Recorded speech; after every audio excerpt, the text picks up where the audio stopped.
Hi, Sagittarius. Welcome to a love reading for August 2025. This is Raina from Tarot Alchemy with Raina Moon.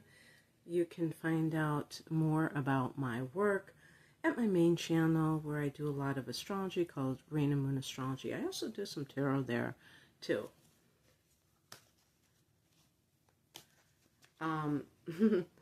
I was looking for, I'm recording this in a different room than I normally do, and I wanted to cover this like little table that I have here with something, and all I could find was this it's very pretty, but it's a very busy pattern, so I apologize for any distraction between the cards and the pattern here, because it definitely is competing with that.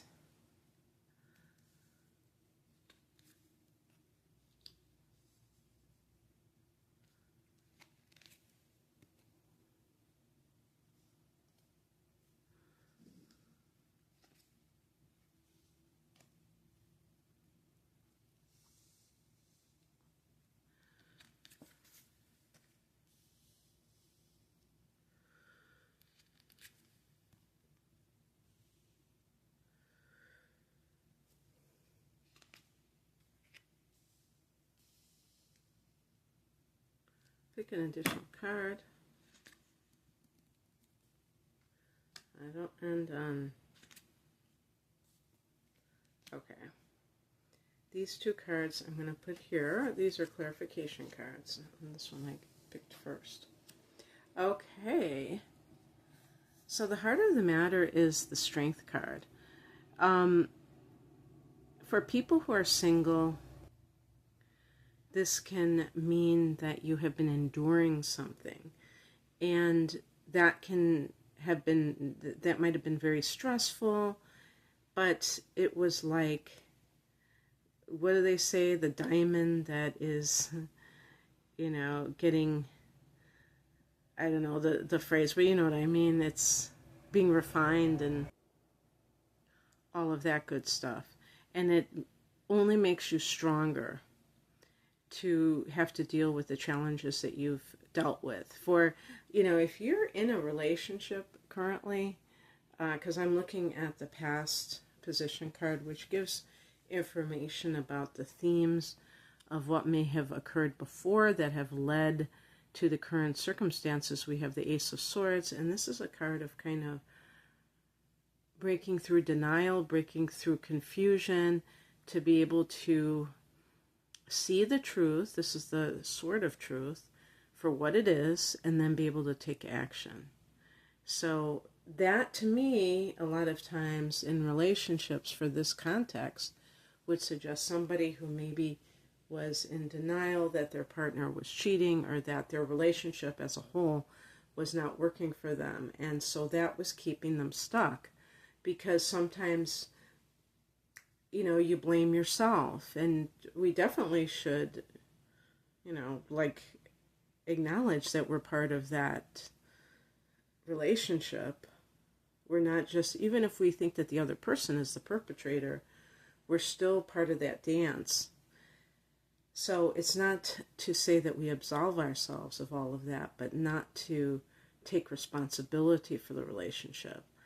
If you're single, you may have gone through a lot in some area of life, and this, you've recently been freed from some kind of illusion yourself. It doesn't have to be in love necessarily, but something that made you, an example would be, some people think that they have to grind and they have to just work long hours to be successful in life. And even when they get there, they're like, wait, I just worked 60 hours a week for 5 years straight. Yeah, I'm here, but now I want a partner, a life partner. I want, maybe in some cases, a family.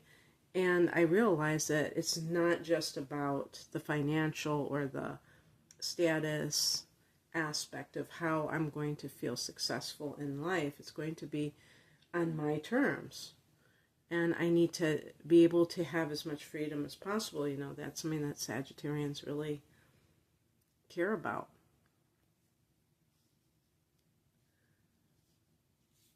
The higher message is the Fool card, which is the first card of the Major Arcana. And it's all about absolutely new beginnings. And it could be saying, prepare for them. And that could involve the person that you're with. It might be somebody that you would never have thought you would be attracted to, because maybe you're not like immediately attracted to that person physically. Maybe they grow on you, and that it is supposed to be that way because you're looking for a long-term relationship. You're not just looking for a fling. Maybe in the past you were kind of unconsciously looking for a fling. So I just want to point out that the Fool card can also be about being unorthodox. So that could mean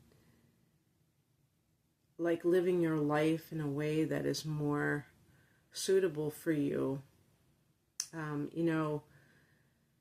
We're about to have, because I forgot to say I'm a Sagittarian myself, and there's going to be some triggers to the house of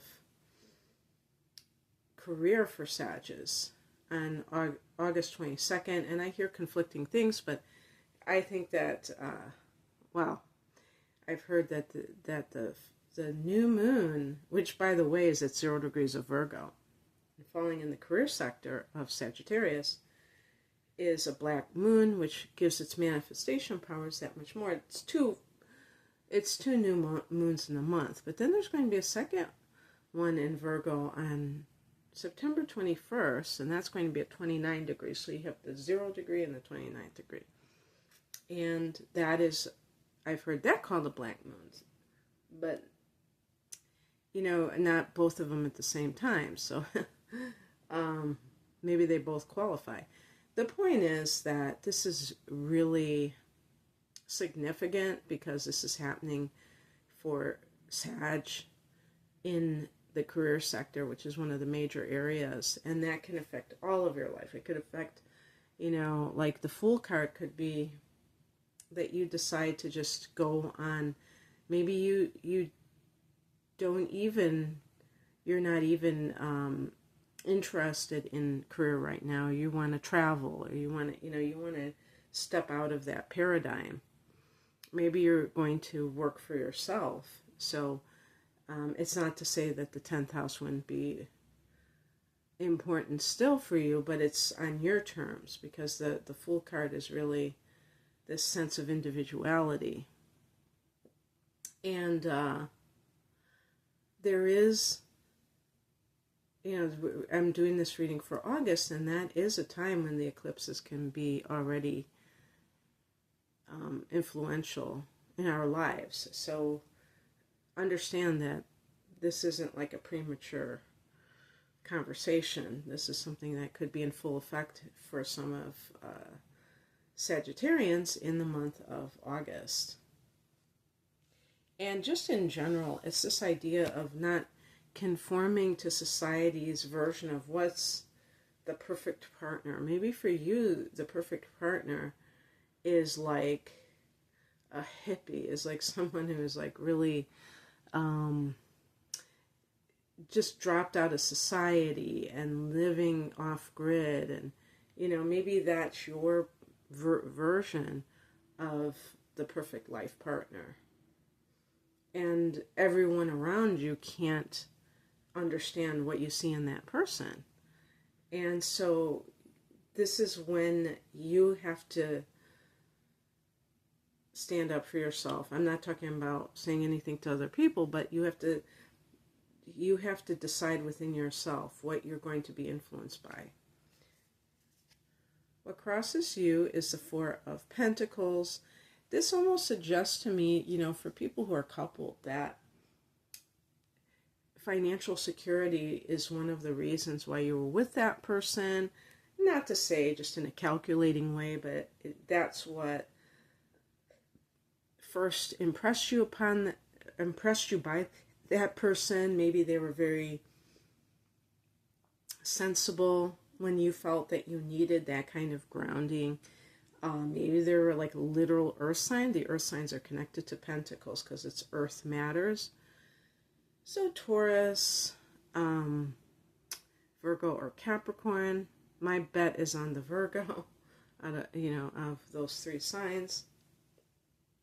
But I knew a couple that one was a Taurus and one was a Sagittarian, and I was kind of like surprised. And they had kids too. I mean, they weren't just hanging out together. They had kids. They were a family. And I was like, oh, interesting. I'm really shocked that this is working out for them.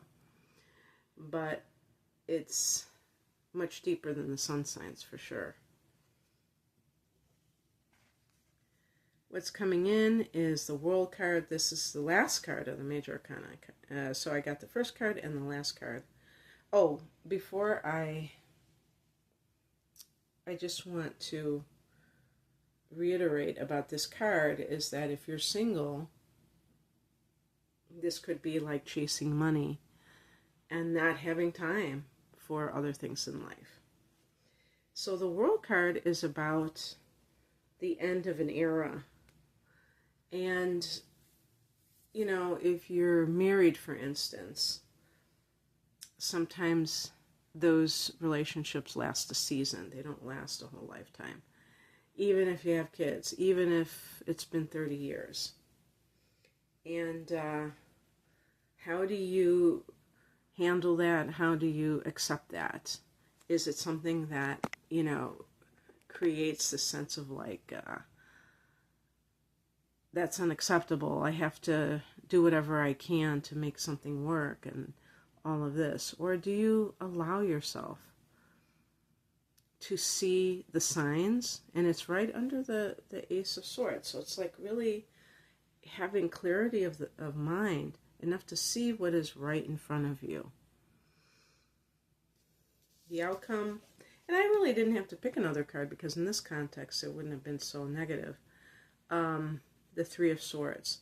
Sometimes the Three of Swords can indicate a three-party situation. So let's say you're in an unhappy marriage and you meet somebody, you fall in love with them, and you don't want to deal with the messiness of a divorce first. And maybe you're impatient. You just want to be with this other person. Or you have kids. You don't want to just turn their lives upside down. So you start an affair. So there's three parties involved. That's one possibility. Or that you are dealing with a partner who is doing that. And it could feel like rejection if you know that you're part of that. Or you find out that you're part of it. That could definitely be what this card represents. But based on some of the other cards that I have mentioned, I believe for some people this is about cutting things off cleanly. Like not back again, going back to that relationship on again, off again. Because it can really, can weaken you. And you have this, you're kind of finding yourself again. And you want to build upon that. You don't want to go back and forth. And that you might be with someone who is really dragging you down. So you have to, I'm directing this to everyone, so you have to decide whether this is relevant for your life. Okay, Sagittarius, that's what I have for you. I hope that this resonated. If you would like a private reading, I do astrology, I do the tarot, I do both together in package deals. Please click on the link below for more information. Thanks for watching. Bye.